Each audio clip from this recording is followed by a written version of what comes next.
Assalamualaikum warahmatullahi wabarakatuh. Hari ini kita akan belajar bersama tentang sejarah perkembangan pemikiran ekonomi syariah.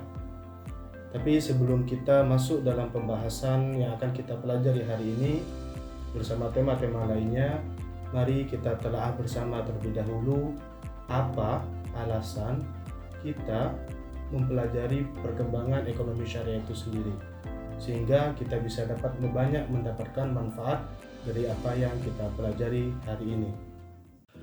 Ada banyak alasan yang bisa kita dapatkan mengapa kita perlu mempelajari sejarah pemikiran ekonomi syariah. Di antaranya, yang pertama, dengan mempelajari sejarah pemikiran ekonomi, kita dapat memahami berbagai pemikiran ekonomi secara lebih mendalam.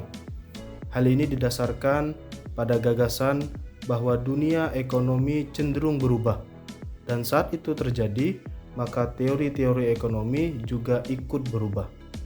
Tanpa mempelajari sejarah, kita tidak dapat memahami kontingensi historis dari teori ekonomi tersebut.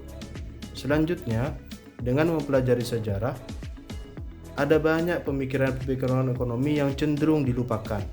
Mempelajari sejarah ekonomi akan membantu kita para ekonom menemukan kembali berbagai ide-ide terbaik dari pemikiran ekonomi syariah tersebut. Selanjutnya, bagi pemikiran ekonomi barat, pemikiran ekonomi kontemporer hanya dapat dipahami sebagai hasil dari sebuah proses sejarah, dan harapannya itu tidak terjadi bagi perkembangan ekonomi syariah itu sendiri. Yang keempat ataupun yang terakhir, sejarah berkontribusi dalam mempelajari bagaimana eksperimen-eksperimen untuk membuktikan teori ekonomi dapat berhasil dilakukan. Selanjutnya, mari kita belajar bersama tentang fase-fase perkembangan pemikiran ekonomi syariah itu sendiri. Distribusi tahapan perkembangan ekonomi syariah yang terjadi sebagai berikut.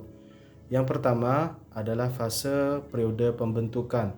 Hal ini mencakup periode setelah berhentinya wahyu hingga akhir era para sahabat, yakni pada tahun 11 sampai 100 Hijriah, di mana gagasan ekonomi sepenuhnya didasarkan pada sumber internal Islam itu sendiri.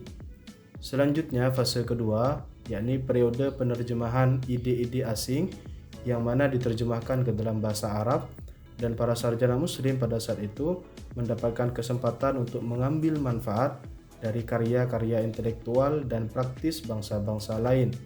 Ini terjadi kiranya pada abad kedua hingga kelima Hijriah. Fase yang ketiga adalah fase periode penerjemahan ulang dan fase transmisi, di mana ide-ide Islam Arab Yunani mencapai Eropa melalui penerjemahan dan kontak lainnya pada abad ke-6 hingga ke-9 Hijriah. Fase keempat adalah fase peniruan atau periode stagnasi, ketika pembentukan gagasan baru hampir berhenti kiranya pada abad ke-10 hingga ke-11 Hijriah. Selanjutnya, fase kelima adalah fase kebangkitan, ketika suara-suara untuk renovasi dan pemikiran segar dimunculkan dari berbagai penjuru dunia Islam pada abad ke-12 hingga ke-13 Hijriah. Dan fase yang keenam adalah fase terakhir, di mana periode pemikiran ekonomi Islam sebagaimana yang kita rasakan, yakni ekonomi modern, kiranya pada abad 14 hingga abad ke-20 saat ini, di mana pemikiran ekonomi Islam berkembang bersama institusinya, yakni lembaga keuangan syariah dan lembaga-lembaga lainnya.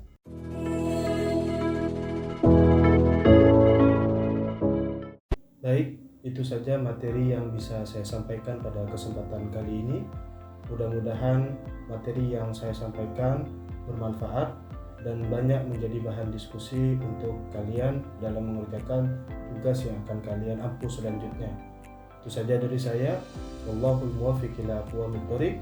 Wassalamualaikum warahmatullahi wabarakatuh.